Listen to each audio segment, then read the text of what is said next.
Welcome back to So You Really Want to Learn Latin, and today we are going to look at two rather peculiar uses of the subjunctive, and then we're going to look at signpost words.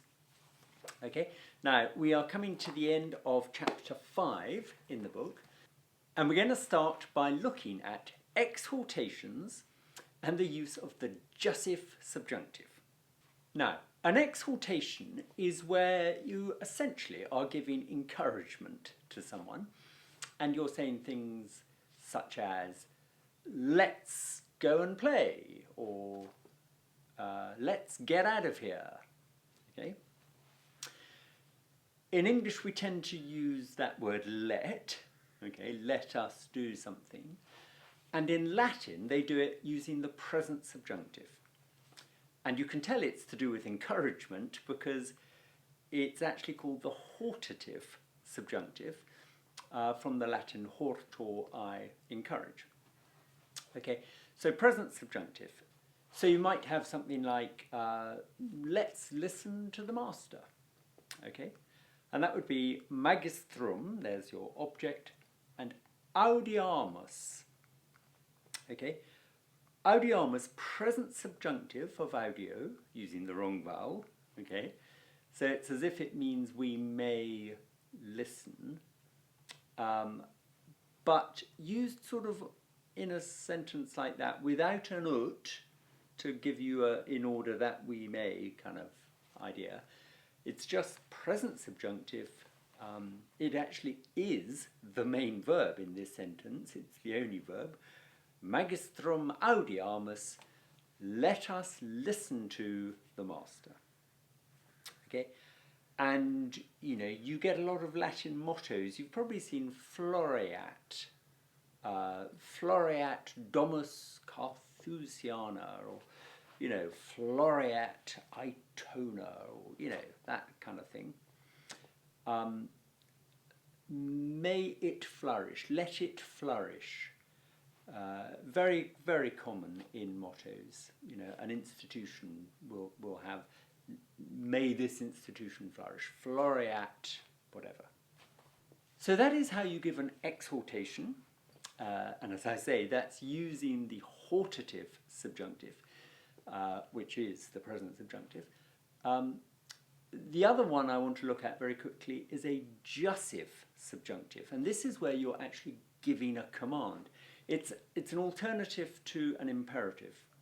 So, I don't know, you might have something like pro patria pungnent. Third person plural, present subjunctive of pugno. So again, it looks a little bit like they may fight. But again, it's this sort of idea of let them fight. Pro patria pungnent, let them fight for the fatherland, which kind of is a little bit more than encouragement. It's sort of an order, you know, do it. So jussive subjunctive from the Latin verb jubeo, I order. Okay, so they're kind of not very different, hortative and jussive subjunctives. It's this idea of let something happen, either being encouraged to happen or stronger than that, being ordered to happen. That's my dog barking, I'll just see why. Okay, so that's the first little thing I wanted to do.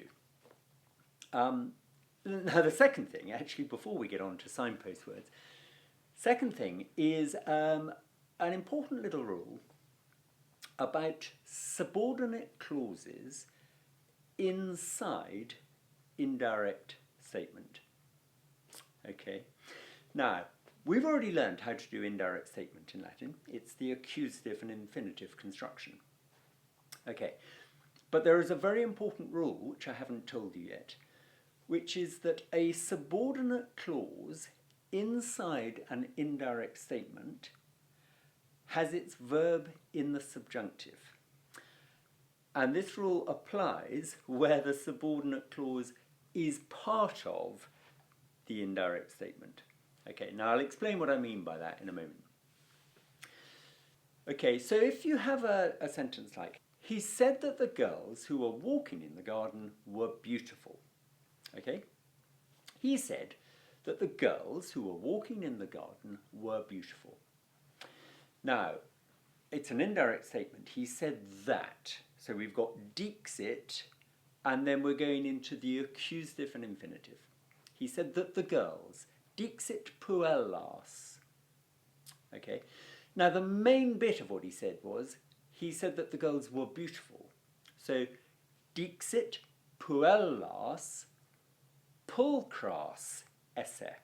He said the girls to be beautiful. Okay, but he said a little bit more than that. He said that the girls who were walking in the garden were beautiful. So we've now got to do that kind of relative clause, who were walking in the garden. And to do that, it is a relative clause beginning with a qui quod word referring to the girls, but the verb in that relative clause is going to go in the subjunctive. Okay? So you get quae in horto ambularent. Okay? Imperfect subjunctive because the main verb was historic. Okay, so that's following the sequence of tenses that we talked about last time. Okay, so the whole thing, dixit puellas quae in horto ambularent pulchras esse. Okay, now that's very important and it's very, very common. You'll see that a lot. However, just one little caveat on this. If the relative clause is part of what the original speaker actually said, then the rule we've just outlined applies. Okay? The verb in the relative clause goes in the subjunctive. Okay. In other words, if what he actually said, that original person, was the girls who are walking in the garden are beautiful, okay, then the relative clause, who are walking in the garden, is part of what he actually said, and therefore when it goes into indirect speech, it has its verb in the subjunctive. However, if the relative clause is something that has been added by the person reporting the speech, okay, it's like an authorial interjection. It's kind of in brackets. It's my view of who the girls are, not what the original speaker's view was. Okay, then in that case, the verb does not go in the subjunctive. Okay, so in other words, if what the person said was the girls are beautiful, okay, and I'm reporting that, he said that the girls are beautiful. Dixit puellas pulchras esse. But if I want to make it more obvious which girls he was talking about, right, then the relative clause who were walking in the garden is my words, not his. And therefore, the verb would not go in the subjunctive.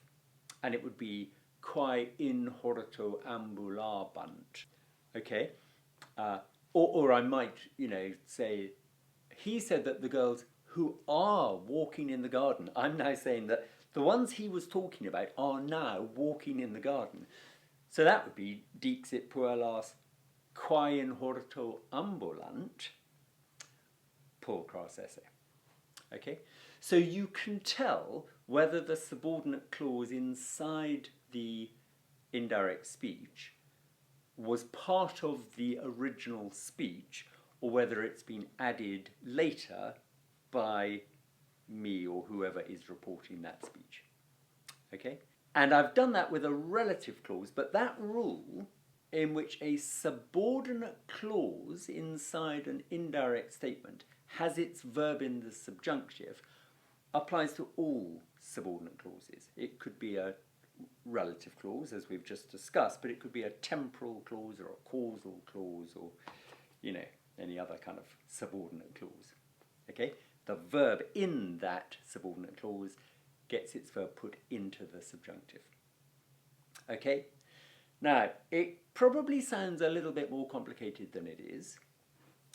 When you see a passage of Latin and you see an indirect statement, you know, that accusative and infinitive thing, just be aware that any kind of verbs inside that accusative and infinitive kind of container will almost always have their verbs in the subjunctive, assuming that they are part of what the original statement was. Okay, right, whew, blimey, that's, you know, quite a lot to get on with. So just a quick example or two of what we've just covered. You know, we might have the sentence, milites pro patria fortiter pungnent. Okay? So there we've got the main verb, pungnent, is in the present subjunctive. So that's looking like a jussive or a hortative subjunctive. Okay? May the soldiers fight bravely for their fatherland. Okay? Let them do that. Let the soldiers fight bravely for the fatherland. May the soldiers fight bravely for the fatherland. Okay, now here's one. Domum festinemus ut matrem videamus. Okay, so there you've got a sentence with two subjunctives, one of which is in the subjunctive because it's coming after ut in a final clause, and the other of which is in the subjunctive because it's one of these jussive or hortative subjunctives. Okay, so domum festinemus, let us hurry home, ut matrem videamus, in order that we might see our mother. Okay, so an example of a subordinate clause inside indirect statement, we have dicit oppidum paravum, quod poeni capere copiant, valis maximis munieri. Okay, right, have a little look at that. Dicit oppidum paravum. He says, so you're immediately expecting an indirect statement, which is going to be an accusative and infinitive. So dicit oppidum paravum. He says that the small town, okay. Then we've got a subordinate clause, quod poeni capere copiant, which the Carthaginians want to capture. Now notice copiant is in the present subjunctive, okay, because it's a subordinate clause inside an indirect statement. He says that the small town, which the Carthaginians want to capture, valis maximis munieri, is being fortified. Munieri, there's our infinitive, present infinitive. It is being fortified, valis maximis, with very big ramparts. Okay, valum is a rampart. Okay, now, signpost words. I just want to finish this video with a little chat about signpost words. They're wonderful things in Latin, and I'm going to talk about two that the Romans used a lot, ideo and idcirco. Now, both of these words mean roughly the same thing, which is sort of for the purpose that I'm about to tell you. Okay, that's what they mean. And they are put early on in a sentence to notify the reader that there is an explanation coming. Okay? You don't actually have to translate them. It's a little bit like autem. We've talked about autem is a word that kind of joins two logical ideas together. Idcirco and ideo both kind of mean for that reason. Okay? But it's a reason that I haven't yet given. So listen out for it and you'll get it. Okay? Now, you might say, why do we need these? Well, you kind of don't need them at all. But they are very, very useful because they allow the writer of a Latin sentence to avoid the worm. And we know how dreadful the worm is.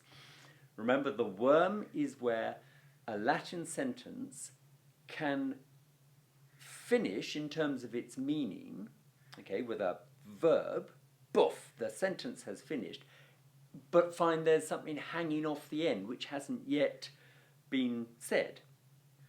And the Romans tried to avoid that idea, okay? So the best way of avoiding that is to make sure that the main verb, which completes the sense of the whole sentence, is put right at the end. But, you know, we've seen loads of times, sometimes it sort of just doesn't happen. You get your main verb in a bit earlier, and then there's still something coming later. But if you drop in this idea of a signpost word, like ideo or idcirco, so long as you've dropped that in before the main verb, it allows you to put the main verb a little bit earlier in the sentence because the signpost word has said, even if you get a main verb, I haven't finished. I've got an explanation coming. Okay? So I'll give you an example of that. The example in the book we have here is Caesar id cirico ad urbem ita fecit ut cibum raperet. Okay, so Caesar, he's our subject, Caesar. Id cirico. Now, that word just means for that reason, and it doesn't tell you what the reason is yet, it just says that the reason is coming. Okay, so Caesar id cirico ad urbem ita fecit. Now that means he made a journey to the city. Ad urbem ita fecit. Caesar made a journey to the city. And you kind of could finish that sentence there, put your spade in the middle of the worm, except for the existence of that word id cirico, which means there's a reason coming, listen out for it, I promise it's coming. Don't finish listening until you've heard my reason. So the worm has not been allowed to kind of, finish the sentence because id cirico says, no, there is a reason coming. And sure enough, ut cibum raperet, in order that he might seize the food. That's the reason given for him making the journey to the city. Okay, so if you see it in Latin, it helps you know that there is a reason coming. And if you are writing Latin, you only really need to put in the word id cirico or ideo if you feel that it's a bit laboured to delay your main verb right to the end of a sentence. If you kind of want to get on with it and say, Caesar went to the city, but you're going to want to say in order that he might do something, pop in id cirico or ideo before you get to the main verb bit of went to the city, and then everyone can relax because a worm will not have been generated. And, our much missed friend Theo Zinn can relax because, as he's smiling down on us from heaven or wherever he is, he will not be worrying about the worm because ideo and id cirico came to your rescue. Okay, so, we have an example in the book here of milites dixerunt se ideo morituros esse ut libertatem amicorum servarent. So, milites dixerunt, the soldiers said, say that they. Now, ideo That word tells you that there is an explanation coming, and you mustn't relax until you've heard the explanation, even if a main verb comes along to kind of supposedly close the sentence. So, milites dixerunt, the soldiers say that they, ideo, morituros esse, would die. Okay, the soldiers said that they would die, but you mustn't finish listening yet, because the ideo word told you that there was an explanation coming. And sure enough, here it comes.